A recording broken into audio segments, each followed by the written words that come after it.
In the absolute stillness of the Yukon wilderness, where the sun barely rises and the landscape lies frozen under a heavy shroud of snow, a lone traveler begins his journey.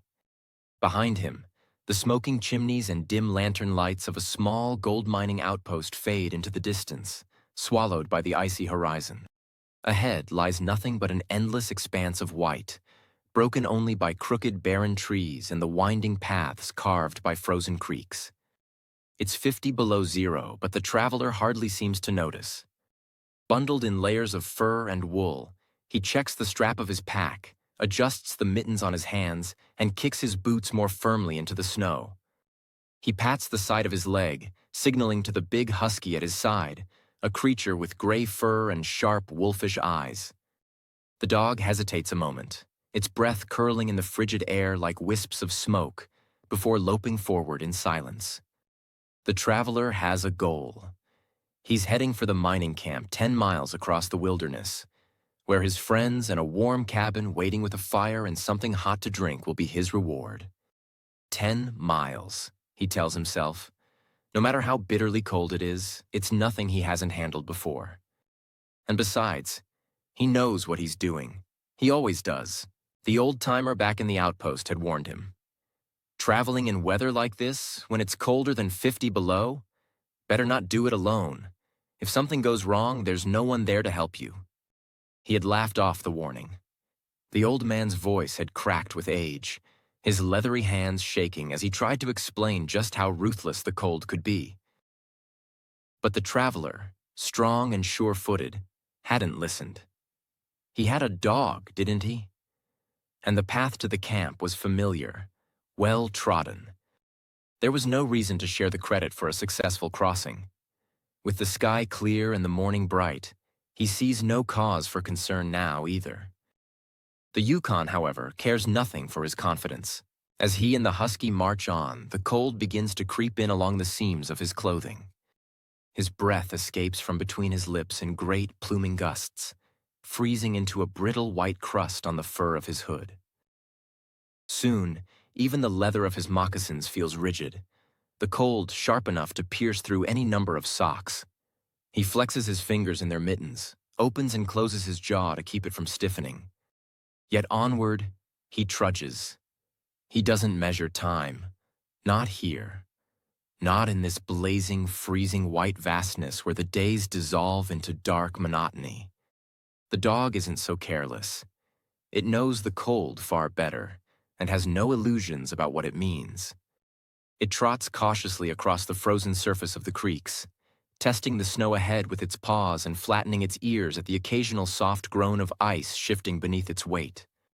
Though its thick coat shields it, the animal understands what the frost in the air signifies. Danger. Peril. At one point, the man stops to strike a match and check his pocket watch. How long has it been? He realizes, with mild irritation, that his mustache and lips have frozen together, a thin band of frost binding them. He uses the match's small flame to thaw the ice, biting down the urge to laugh at the absurdity of it all. The northern wilderness is lovely this time of year, and yet it wants to kill him with every step. The journey continues, his focus tightening as he approaches a frozen creek he must cross. The dog hesitates near the edge, sensing something its master cannot.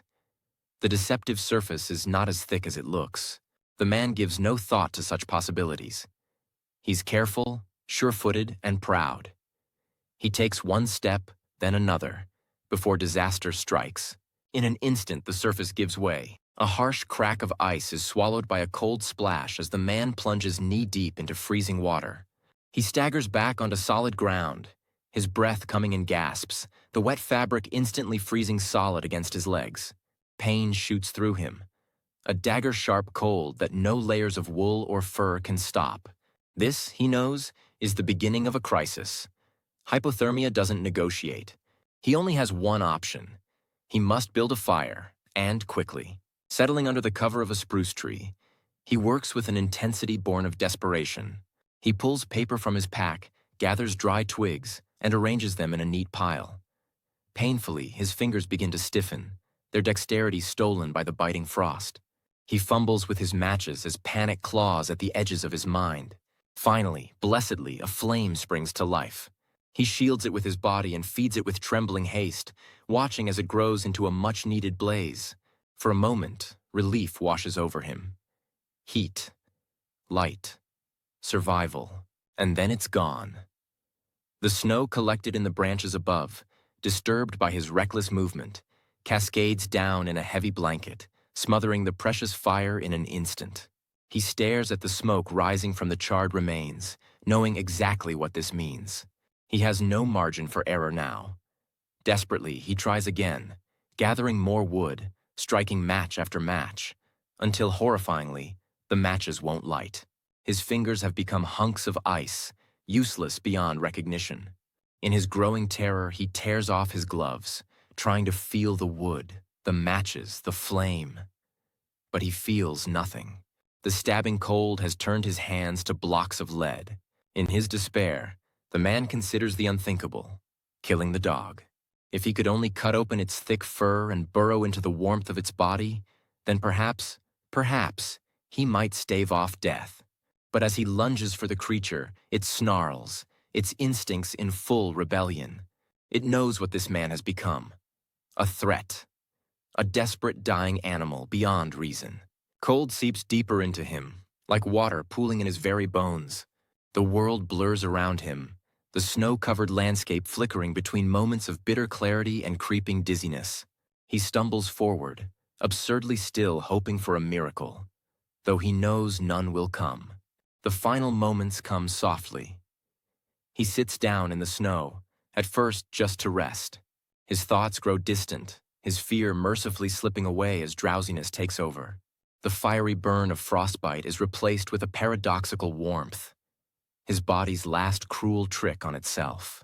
Images flash in his mind. The glow of the mining camp, his friends' faces, the old-timer's voice, the eager faces of children he has yet to see again. They all recede as his head bows forward. And then, stillness. The dog waits, watching the man's stiff, frozen stillness with unreadable eyes. After a time, it sniffs at him, nudging his limp hand. It finds no movement, no life. Recognizing what his stillness means, the dog turns and begins to trot away. Its sharp instincts steer it back toward the distant safety of the mining camp, leaving the traveler behind in the frozen silence of the Yukon. This is the final lesson that the wilderness teaches. Indifference. The Yukon, vast and stark, is breathtaking in its beauty. But it owes nothing to man, no ounce of pity, no lenience, no reprieve. It simply exists, as it always has and always will. For some, it will always be a challenge too great to conquer. And that is the tragedy and the truth of trying to build a fire.